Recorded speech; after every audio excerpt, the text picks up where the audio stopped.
ఆహ్లాదాన్ని, ఆనందాన్ని పంచే వేదికగా వైజాగ్ ఎక్స్‌పో 2025 నిలుస్తుందని ఎమ్మెల్సీ వేపాడ చిరంజీవిరావు అన్నారు.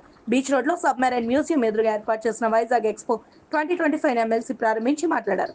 వినోదానికి వేదికగా విశాఖ నగరం నిలుస్తుందన్నారు. కొండపల్లి బొమ్మలతో తయారు చేసిన ప్రధాన 2 గేట్ ఎంతో ఆకర్షణీయంగా ఉందన్నారు. సంక్రాంతి పండుగను విశాఖ వాసులు జరుపుకోవడానికి సరైన వేదికగా ఇది నిలుస్తుందని చెప్పారు. ఎగ్జిబిషన్లో ఏర్పాటు చేసిన వైవిధ్యమైన ఆట వస్తువులు ఎంతో ప్రత్యేకమైన జలకన్యలు వంటివి చిన్నారుల నుంచి పెద్దల వరకు అందరినీ అలరిస్తాయన్నారు.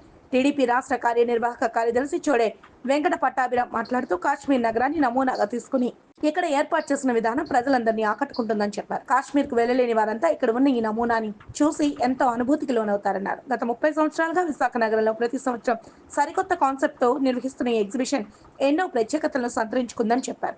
ఎగ్జిబిషన్ నిర్వాహకులు రాజారెడ్డి మాట్లాడుతూ ఎంతో వ్యయ ప్రయాసలకు వచ్చి విశాఖ నగరంలో గతంలో ఎన్నడూ లేని విధంగా జలకన్యలతో ఏర్పాటు చేసిన ప్రత్యేక ప్రదర్శన హైలైట్ గా నిలుస్తుందని చెప్పారు. ప్రజలందరికీ అందుబాటులో ఉండే ధరల్లో ప్రవేశ రుసుమును ఉంచామన్నారు. కార్యక్రమంలో టీడీపీ నాయకులు భైరెడ్డి, పోతన్రెడ్డి, రవి తదితరులు పాల్గొన్నారు.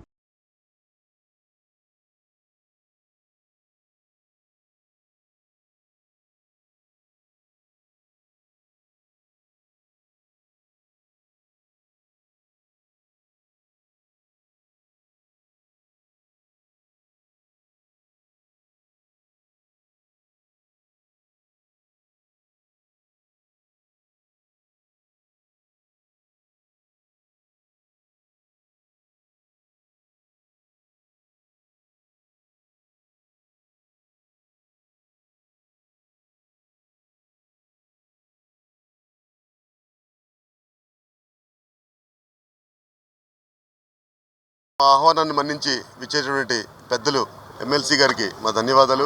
అదేవిధంగా మా పట్టాభరికి ధన్యవాదాలు. అదేవిధంగా మా పోతన్ రెడ్డి గారు మా చిరకాల ఫ్రెండ్. గత 30 సంవత్సరాలుగా విశాఖ నగరంలో మేము అనేక కార్యక్రమాలు చేసాము. ఫస్ట్ అన్న చేతుల మీదుగానే అమర్నాథ్ యాత్ర ఓపెన్ చేసాము. ఆ తర్వాత బాలాజీ తిరుపతి యాత్ర చేసాము. అదేవిధంగా అమ్మవారి యాత్ర కూడా ఇక్కడ మనం పెట్టడం జరిగింది. దాంతోపాటు తాజ్మహల్, యానిమల్ షో, లాస్ట్ ముందు ఇక్కడ చేసినటువంటి ఇక్కడ అండర్ వాటర్ టనల్ కూడా ఇక్కడ మనం చాలా అద్భుతంగా నిర్వహించాము. ఈసారి ఈ సంక్రాంతికి కొత్తదనంగా విశాఖ నగరంలో ఉన్నటువంటి బీచ్ ఎంత ప్రసిద్ధో ఈ ఏయూ గ్రౌండ్ కూడా అంత ప్రసిద్ధి అయిపోయింది ప్రజెంట్. ఎందుకంటే దీంట్లో ప్రతి సంవత్సరం కూడా ఈ సంక్రాంతి హాలిడేస్కి వినూత్న రీతిలో ఒక ఎగ్జిబిషన్ అంటూ నిర్వహిస్తూ వస్తూ ఉన్నాము. గత 20 సంవత్సరాల నుంచి కూడా ఈ గ్రౌండ్లో మనం చేస్తూ ఉన్నాము. దీంట్లో భాగంగానే కొండపల్లి బుట్టబొమ్మల్ని ఇక్కడ గేటు ఎగ్జిబిషన్ నమూనా పెట్టడం జరిగింది. అదేవిధంగా కాశ్మీర్ అందాలని చిన్నారి పిల్లలకు అలరించే దానికోసం మైనస్ టెంపరేచర్ తోటి ఆ థీమ్ని మేము ఏర్పాటు చేసాము. సుమారుగా 2.5 కోట్లకు పైగా ఖర్చు పెట్టి ఆ థీమ్ని ఏర్పాటు చేసాము. ఇదంతా కూడా రేపటి నుంచి మన విశాఖ నగర ప్రజలకు అందుబాటులోకి రానున్నది. అదేవిధంగా స్పెయిన్ కళాకారులతోటి ఇక్కడ మనం జలకన్యలు అంటే మామెట్ షో అనేదాన్ని కూడా ఇక్కడ మనం పెట్టడం జరిగింది. అంటే జలకన్యలు మనం ఈ యూట్యూబ్లో చూస్తూ ఉంటాం. మన చిన్నారి పిల్లలు ఈ విధంగా తోకలతోటి సముద్రంలో ఈదుతూ ఉంటారు వాళ్ళు.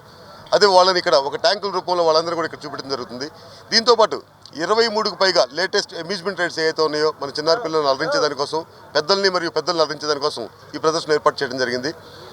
సుమారుగా 20కి పైగా హ్యాండ్లూమ్స్, హ్యాండీక్రాఫ్ట్స్, హౌస్ హోల్డ్ సంబంధించిన స్టాల్స్ కూడా ఇక్కడ ఏర్పాటు చేశాము. దీంట్లో రకరకాల తినుబండారాలతోటి ఈ ఎగ్జిబిషన్ ప్రతి ఒక్కరికి స్వాగతం పలుకుతుంది. ఇది ప్రతిరోజు మధ్యాహ్నం 11 గంటల దగ్గర నుంచి రాత్రి 10 గంటల వరకు ప్రదర్శింపబడుతుంది. ఈ ప్రదర్శనలో ఇది సుమారుగా ఈ ప్రదర్శన మీద 600 కుటుంబాలు డిపెండ్ అయ్యి ఉన్నాయి. పాపం ఎంతైనా మా అన్నగారికి, మా పట్టాభి గారు మాకు ఈ అవకాశాన్ని ఇప్పించారు గ్రౌండ్లో ఎగ్జిబిషన్ పెట్టుకునే దానికోసం. ఈసారి వారికి స్పెషల్గా మేము ధన్యవాదాలు తెలుపుకుంటూ ఉన్నాము. యూనివర్సిటీ వీసీ గారు కానివ్వండి, అదేవిధంగా రిజిస్టర్ గారు కానివ్వండి, మేము ధన్యవాదాలు తెలుపుకుంటూ ఉన్నాము. ఎందుకంటే యాక్చువల్లీ ఈ గ్రౌండ్ని నేనే ప్రిపేర్ చేశాను. గత 15 సంవత్సరాల నాడు ఇది 150 అడుగులు ఎత్తుండేది. అందు మీ అందరికీ సుపరిచితమే. ఈరోజు దీన్ని ఒక మంచి ప్లేస్గా ఇక్కడ మనం తీర్చడం జరిగింది. ఈ ప్రదర్శనలో ఇక్కడ లోకల్ మన కాన్స్టిట్యూన్సీలో ఉన్నటువంటి సుమారుగా 350-400 మంది ఈ సుమారుగా ఇక్కడ జీవనోపాధి పొందుతూ ఉన్నారు. వీరితో పాటు ఇతర రాష్ట్రాలకు సంబంధించినటువంటి ఎవరైతే ఉన్నారో దాదాపుగా యూపీ నుంచి, బీహార్ నుంచి, తమిళనాడు నుంచి, కర్ణాటక నుంచి, కేరళ నుంచి సుమారుగా 480 మంది ఈ కంపెనీకి పర్మనెంట్ స్టాఫ్ ఉండటం జరుగుతుంది. వీరందరూ కూడా ఈ కష్టంతో సుమారుగా 40 రోజుల పాటు శ్రమించి ఈ అద్భుతమైన ఎగ్జిబిషన్ ఈసారి మీ అందరి ముందుకు తీసుకురావడం జరిగింది. ఇది రేపు సాయంత్రం 5 గంటల నుంచే అందరికి కూడా అందుబాటులోకి వస్తుంది. ముఖ్యంగా మా కాన్స్టిట్యున్సీ ఎమ్మెల్యే గారు అయినటువంటి వెలగపూడి రామకృష్ణ బాబు గారికి స్పెషల్గా ధన్యవాదాలు తెలుపుకుంటూ ఉన్నాము. ఎందుకంటే వారి ఆశీస్సులు లేకపోతే మేము ఇక్కడ ఎగ్జిబిషన్ పెట్టడమే కుదరదు. ఎందుకంటే వారు మమ్మల్ని ఎంతో ప్రోత్సహించి మాకు ఈ అవకాశాలు ఇచ్చినందుకు వారికి మేము ధన్యవాదాలు తెలుపుకుంటున్నాము. విశాఖ ఎక్స్పోని విశాఖ నగరంలో విభిన్న ప్రాంతాల్లో నిర్వహిస్తూ ప్రజలకి ఎంతో ఎంటర్టైన్మెంట్ని అందిస్తున్నారు. అందులో భాగంగా ఈ సంవత్సరం సంక్రాంతికి ఈ విశాఖ ఎక్స్పోని ఈరోజు ప్రారంభించడం జరిగింది. దీని ప్రత్యేకత ఏంటంటే ఫస్ట్ టైం మొట్టమొదటిసారిగా విశాఖపట్నంలో కాశ్మీరు సిటీని ఇక్కడ కృత్రిమంగా ప్రజలకు చూపిస్తూ మంచి వినోదాన్ని అందించడానికి సిద్ధంగా ఉన్నారు. అట్లాగే జలకన్యల షో, ఈ జలకన్యల షో ద్వారా కూడా మరింత వినోదాన్ని పంచడానికి సిద్ధంగా ఉన్నారు. దీంతో పాటుగా హ్యాండ్లూమ్స్ కానీ లేకపోతే కొండపల్లి బొమ్మలతో గేటుని చాలా ఆకర్షణీయంగా వినోదదాయకంగా చూడడానికి చూడముచ్చటగా తయారు చేశారు. కాబట్టి ఈ సంక్రాంతికి విశాఖ ప్రజలందరూ, విశాఖపట్నానికి వచ్చిన విభిన్న ప్రజలందరూ ఈ అవకాశాన్ని ఉపయోగించుకోవాలని, ఈ సంక్రాంతికి మరింత సంతోషాన్ని మీకు ఇది అందించాలని నేను కోరుకుంటున్నాను. ఇంకొక విషయం ఏంటంటే విశాఖ నగరం మొదటి నుంచి మన ముఖ్యమంత్రి చంద్రబాబు నాయుడు గారు చెప్తున్నారు, మన రాజధాని అమరావతి అయినప్పటికీ మన ఆర్థిక రాజధాని విశాఖ నగరం. మన విశాఖ నగరానికి ఇప్పటికే మెట్రోని మంజూరు చేశారు. నిన్న కాక మొన్న ప్రధాని మోదీ గారు వచ్చి రైల్వే జోన్ కూడా ఓపెన్ చేయడం జరిగింది. అట్లాగే పూర్వ విశాఖకి గ్రీన్ హైడ్రో ఎనర్జీని కూడా 1,80,000 కోట్లతో సుమారు 2.08 లక్షల కోట్లతో విభిన్న ప్రాజెక్టులు కూడా ప్రారంభించడం జరిగింది. అందుకే విశాఖ నగరాన్ని మనం ఆర్థిక నగరంగా పిలుస్తున్నాం. విశాఖ నగరం ఆర్థిక నగరం ఒకటే కాదు, విశాఖలో ఫార్మా డెవలప్ అవుతుంది, ఎడ్యుకేషన్ డెవలప్ అవుతుంది. ఆంధ్రప్రదేశ్ రాష్ట్రంలో విశాఖ అనేది పారిశ్రామికంగా ముందంజలో ఉన్న నగరం. మొదటి నుంచి కూడా ఇండస్ట్రియల్గా డెవలప్డ్ ఏరియా. దీంతోపాటు ఎంటర్టైన్మెంట్కి కూడా, వినోదానికి కూడా విశాఖ నగరం అనేది మారుపేరు. అందుకే విశాఖ నగరాన్ని మనం సిటీ ఆఫ్ డెస్టినీ అని అంటాం. ఒకసారి బీచ్ వైపు వెళ్తే ప్రకృతి రమణీయమైన అందాలు ఎన్నో కనబడుతున్నాయి. అందులో భాగంగా ఈ సంక్రాంతికి విశాఖ ప్రజలందరూ కూడా ఈ వినోదాన్ని ఉపయోగించుకోవాలని, మరింతగా మీ జీవితంలో సంతోషాన్ని పొందాలని మీ అందరికీ మేము తెలియజేస్తున్నాం. Thank you. ముందుగా రాష్ట్ర ప్రజలందరికీ అలాగే విశాఖ వాసులందరికీ కూడా సంక్రాంతి శుభాకాంక్షలు. మరి విశాఖ ఎక్స్పో వారు నాకు తెలిసి 30 సంవత్సరాలుగా విశాఖలో అంటే వినూత్నంగా ప్రతి సంవత్సరం కూడా ఒక వినూత్న రీతిలో ఈ ఎగ్జిబిషన్ అనేది నిర్వహించడం జరుగుతూ ఉంది. నాకు తెలిసి 2007లో నేను ఓపెన్ చేశాను. అప్పుడు మంచి అమర్నాథ్ యాత్ర అని చెప్పేసి అప్పటికి ఎక్కడా లేని విధంగా విశాఖ ప్రజలందరూ కూడా చాలా అద్భుతంగా దాన్ని ఆదరించారు.